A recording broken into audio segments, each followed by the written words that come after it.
In this program, we are going to understand another example of if-else statement. So here we are basically checking if a number is positive or negative.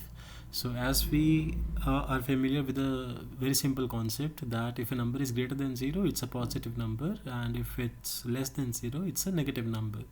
So, and if it's 0, it's a neutral one. So here we need a number from the user, and for that we are using one variable num, and we are asking the user to enter a number using this input function. Because the type will be string by default, we are using typecasting and using this int function to convert the given value from the user into integer and storing that value in this variable.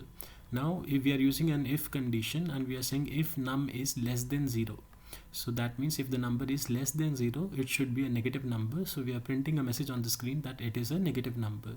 And if the number is in this case, if it is equals to 0 or if it is greater than 0, it will come to the else part and it will print that the number is positive. However, if you can modify the program as by putting another if statement, that if num is equals to 0, then it's neither negative nor positive, it's a neutral number. Now if we run the program up over here on the idle, we click on the run module, and it basically asks a number, let's say 10. So it says it's a positive number, and let's run it one more time and let's give a negative value. So let's say -10 and press enter. So it says it's a negative number.